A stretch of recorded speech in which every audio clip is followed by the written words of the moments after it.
Welcome to Ironic Study. Hello अस्सलाम वालेकुम dear student. आज हम one of the most important topic mitochondria को स्टडी करने की कोशिश करेंगे और इसको हमने तीन पार्ट्स में डिवाइड किया है। Mitochondria part 1, part 2 and part 3। Mitochondria part 1 में हमने कुछ इंपॉर्टेंट पॉइंट्स यहाँ पर लिखे हैं जिसको हम वन बाय वन एड्रेस करेंगे। सबसे फर्स्ट हमारे पास है कि डिस्कवरी किसने की थी और क्या इंपॉर्टेंट एमसीक्यूज हैं उस हवाले से। और माइटोकॉन्ड्रिया के लिए एक सेमी ऑटोनोमस ऑर्गेनल का लफ्ज इस्तेमाल किया जाता है, ये क्या होता है और कितने नंबर होते हैं, और एंडोसिमियन हाइपोथेसिस का कंसेप्ट क्या है, और मैटरनल माइटोकॉन्ड्रिया में जो माइटोकॉन्ड्रिया है वो क्या रोल प्ले करता है, इसको हम वन बाय वन डिस्कस करेंगे। तो शुरू करते हैं। सबसे पहले हमारे पास है डिस्कवरी। तो it was discovered by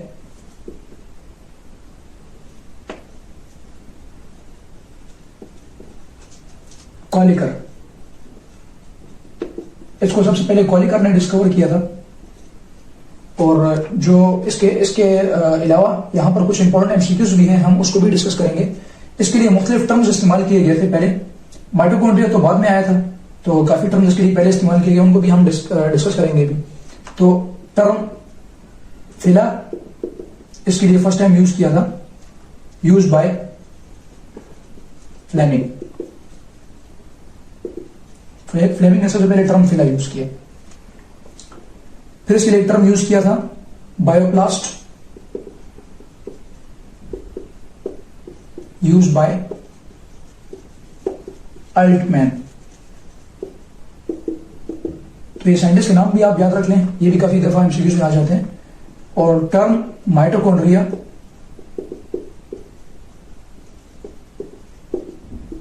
use by Benda.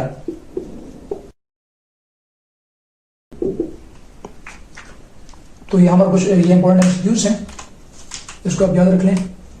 और जैसे कि आपको पता है कि माइटोकॉन्ड्रिया बेसिकली हमारे पास है power house of cell,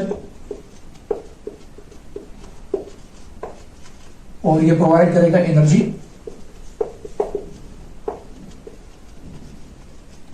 in the form of ATP during cellular respiration. उसको भी हम इसके फंक्शन के तौर पे पार्ट नंबर 3 में डिस्कस करेंगे। तो बेसिकली ये पावर हाउस ऑफ सेल है और एनर्जी प्रोवाइड करता है in the form of ATP. अब हम स्टडी करते हैं कि जो सेमी ऑटोनोमस लफ्ज है, ये इसका क्या मतलब है और ये किसके लिए स्टैंड होता है। Semi autonomous organelle. हमारे पास दो ऑर्गेनल हैं, एक माइटोकॉन्ड्रिया है और सेकंड है प्लास्टिड। इन दोनों के लिए सेमी ऑटोनोमस का लफ्ज इस्तेमाल किया जाता है।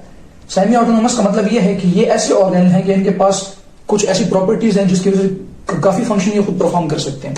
लाइक अब माइटोकॉन्ड्रिया है, इसके पास इट्स ऑन राइबोसोम है, अपने राइबोसोम है इसके पास, और अपना डीएनए है। तो चूंकि माइटोकॉन्ड्रिया के पास राइबोसोम है तो ये खुद प्रोटीन सिंथेसिस भी कर सकता है, और इसके पास अपना डीएनए है, तो ये इंफॉर्मेशन को ट्रांसलेट करके उससे मैसेंजर आरएनए बना सकता है और मैसेंजर आरएनए से प्रोटीन सिंथेसिस भी कर सकता है। तो चूंकि इस ऑर्गेनल के पास राइबोसोम भी है और डीएनए भी है, तो ये ऑर्गेनल सेल्फ रिप्लिकेट कर सकता है, खुद को डिवाइड कर सकता है। इसलिए इनके लिए लफ्ज यूज होता है सेमी ऑटोनोमस ऑर्गेनल, जिसको आसान अल्फाज में कहा जाता है सेल्फ रिप्लिकेटिंग ऑर्गेनल। तो जो माइटोकॉन्ड्रिया और प्लास्टिड हैं, ये बेसिकली सेल्फ रिप्लिकेटिंग ऑर्गेनल हैं।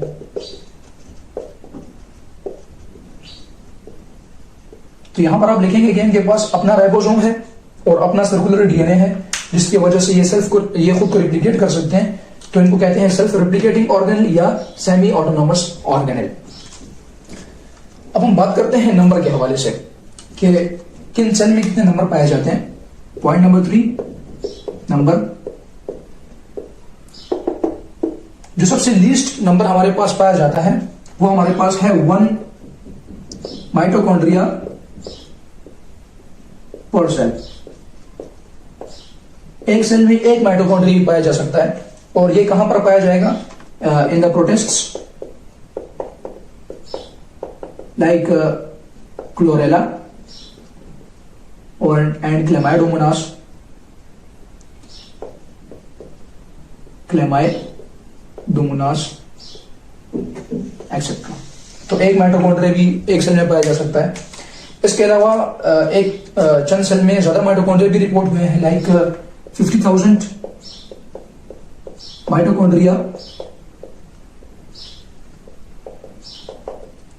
इन सेल ऑफ जायंट अमीबा।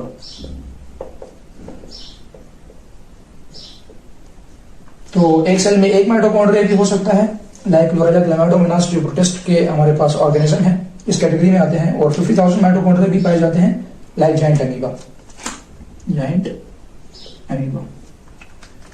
तो अब इसके बाद हम एंडोसिम्बियंट हाइपोथेसिस के ऊपर बात करेंगे। तो यहाँ पर कुछ आप इंपॉर्टेंट एमसीक्यूज याद रख लें, और सेमी ऑटोनोमस ऑर्गेनल क्या होता है और नंबर हमारे पास किस सेल में कौन से पाए जाते हैं। अब हम डिस्कस करते हैं कि एंडोसिम्बियंट हाइपोथेसिस क्या है।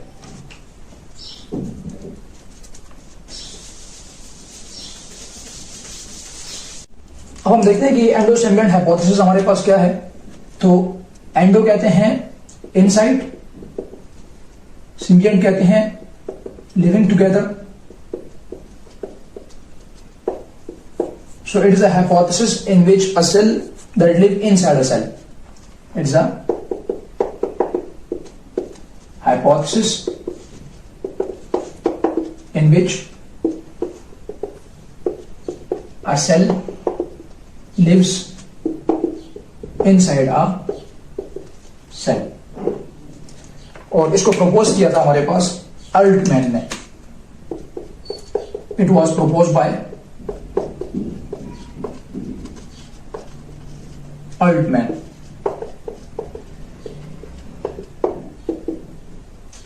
और अल्टमैन ने माइटोकॉन्ड्रिया का नाम रखा था बायोप्लास्ट, जो हम पहले एमसीक्यू में बता चुके हैं।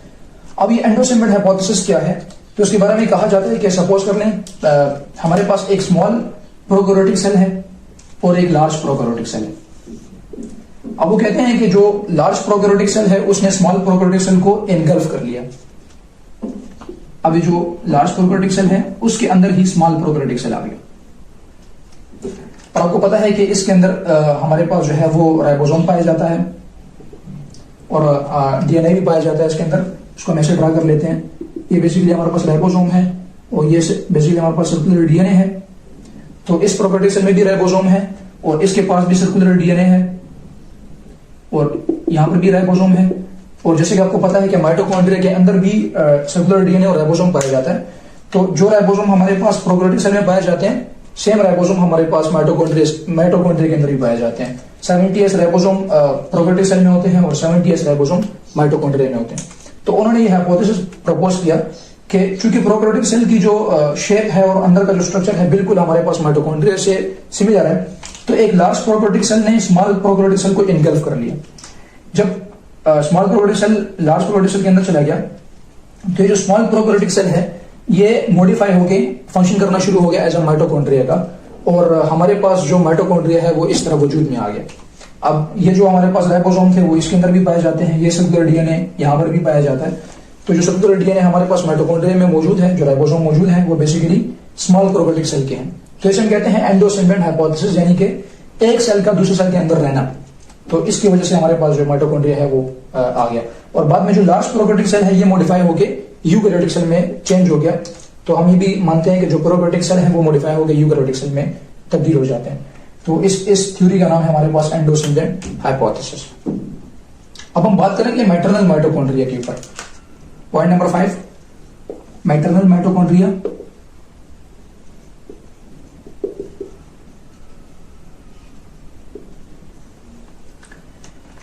जब हमारे पास स्पर्म्स और ओवम कंबाइन होते हैं तो उससे हमारे पास एक जाइगोट बनता है।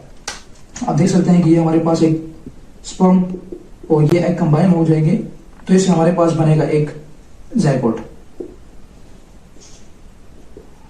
अब इस स्पर्म के अंदर भी हमारे पास माइटोकॉन्ड्रिया मौजूद है और इस एग के अंदर भी हमारे पास माइटोकॉन्ड्रिया मौजूद है। यहां पर जो माइटोकॉन्ड्रिया हमारे पास एक्रोसोम के अंदर मौजूद होंगे, इस स्टार्टिंग पॉइंट ऑफ स्पर्म को हम एक्रोसोम कहते हैं। यहां पर जो माइटोकॉन्ड्रिया हमारे पास मौजूद होंगे तो लाइसोसोम जो है वो इस तमाम माइटोकॉन्ड्रिया को डिस्ट्रॉय कर देंगे। लेकिन यहां जो माइटोकॉन्ड्रिया हमारे पास मौजूद है एग सेल के अंदर, स्पर्म एंड एग, स्पर्म के तमाम माइटोकॉन्ड्रिया को डिस्ट्रॉय कर दिया जाता है, लेकिन जो एग के अंदर माइटोकॉन्ड्रिया हैं वो एज इट इज रहते हैं। तो जब हमारे पास ये जाइगोट बनता है तो जितने माइटोकॉन्ड्रिया हमारे पास होते हैं वो बेसिकली एग से आते हैं। तो अब जाइगोट के अंदर जो माइटोकॉन्ड्रिया है वो बेसिकली एग की वजह से आए हैं, और एग जो है हमारे पास वो फीमेल से आती है, मदर से आती है, तो हम इसलिए कहते हैं मैटरनल माइटोकॉन्ड्रिया। तो यहां पर ये सबसे इंपॉर्टेंट एमसीक्यूज पूछते हैं वो पेपर में अक्सर, कि जो माइटोकॉन्ड्रिया है वो बेसिकली कहां से ओरिजिन होती है, कहां से डिराइव होती है। तो बेसिकली वो फीमेल से डिराइव होती है, यानी मैटरनल माइटोकॉन्ड्रिया होती है। अब डेफिनेट सी बात है, अगर माइटोकॉन्ड्रिया के अंदर कोई डिजीज पाई जाएगी तो जो जाइगोट के अंदर वो माइटोकॉन्ड्रिया आएगा, डिफेक्टेड माइटोकॉन्ड्रिया, तो डेफिनेट सी बात है कि डिजीज जाइगोट में भी आएगी।